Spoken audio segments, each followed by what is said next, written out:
Hey, di dunia serangga ada beberapa spesies yang lebih kompleks daripada semut. Mereka hidup dalam kelompok yang rumit dengan populasi besar dan sangat pandai berkomunikasi. Mirip dunia kita, jadi hidup seperti semut seharusnya tidak begitu sulit kan?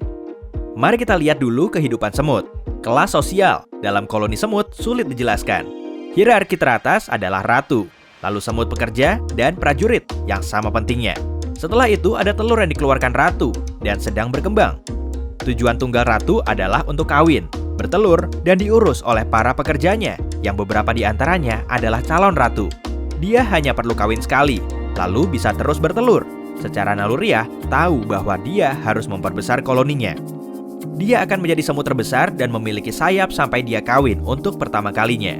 Ratu bisa hidup dalam rentang waktu hingga 5-30 tahun dan menghasilkan hingga 60.000 telur sekaligus. Tapi, meski ada ratu, keputusan ada di tangan prajurit dan pekerja. Mereka pun tidak semuanya jantan.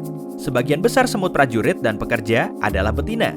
Semut prajurit yang lebih besar melindungi koloni dari penyusup, seperti laba-laba atau serangga lain, dengan mandibula besar mereka.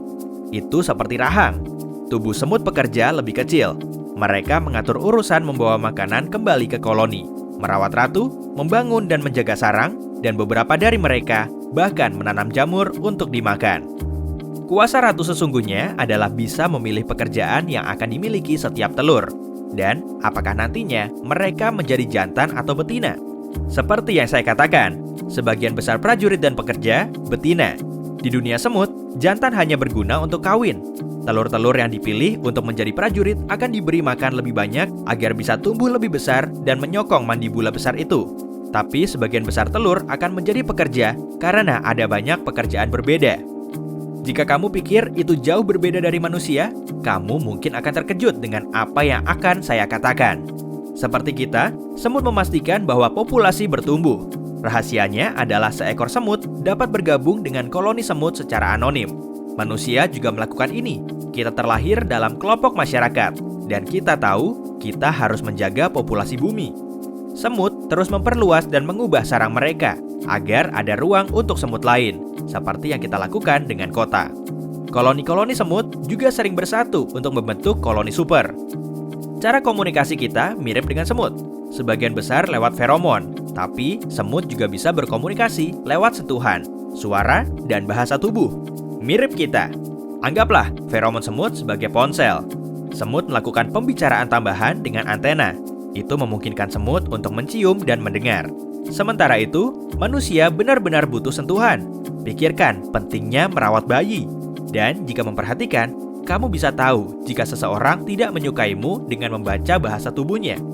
Bahasa tubuh kita kompleks, seperti halnya semut. Sarang semut dapat menyebar hingga ribuan kilometer, seperti infrastruktur kita.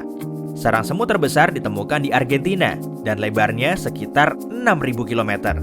Seperti kita, semut cukup canggih untuk membuat dan mengatur infrastruktur rumit ini. Pikirkan jalan raya, jembatan, dan bangunan kita. Jika bisa melihat ke dalam sarang semut, kamu akan melihat banyak terowongan dengan semut berbaris seperti lalu lintas. Semuanya memiliki tempat dan fungsinya. Ada tempat untuk menyimpan makanan, seperti lemari es, dan area khusus untuk ratu serta anak-anaknya. Jadi, jika kita hidup seperti semut, seperti apa kehidupan sehari-hari kita? Jelas itu melelahkan. Bagaimanapun, kita akan terus bekerja.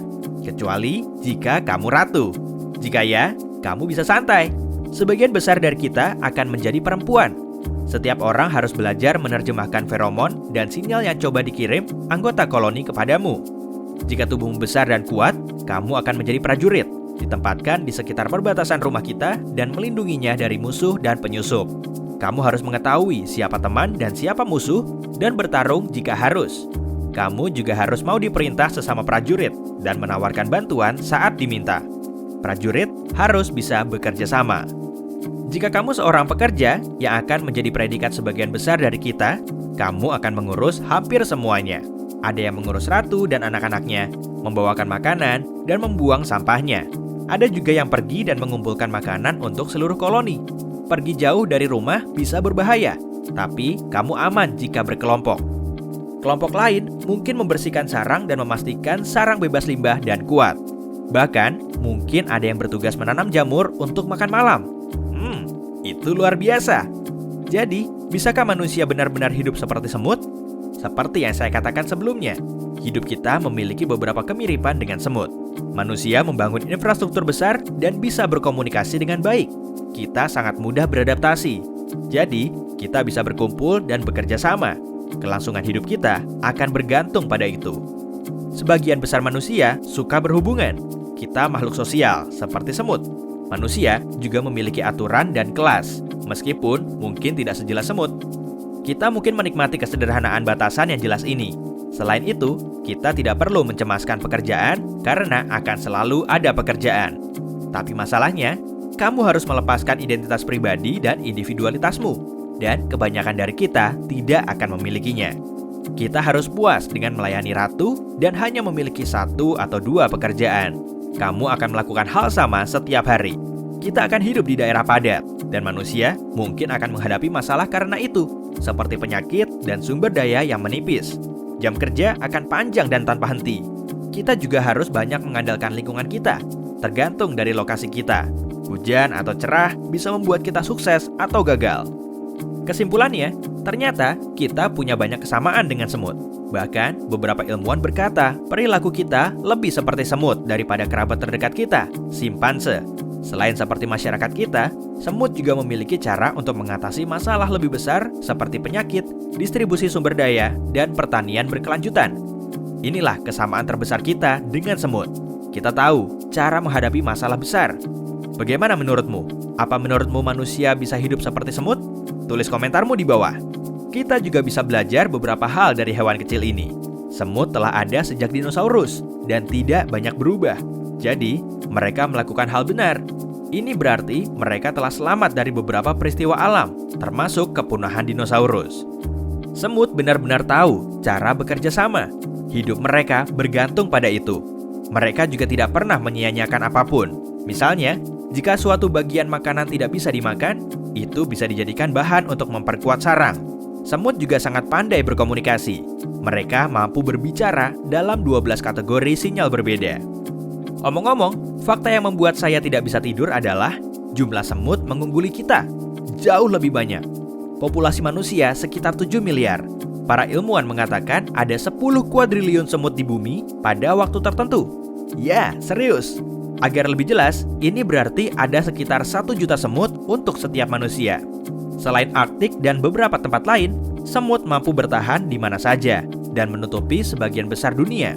Semut benar-benar menguasai bumi. Banyak yang harus kita kejar jika kita ingin hidup seperti semut. Apa kamu mau? Hey, jika kamu belajar hal baru hari ini, klik tombol suka untuk video ini dan bagikan dengan teman. Berikut beberapa video keren lain yang pasti kamu suka. Klik saja video di salah satu sisi layar, dan ingat, tetaplah di sisi terang kehidupan.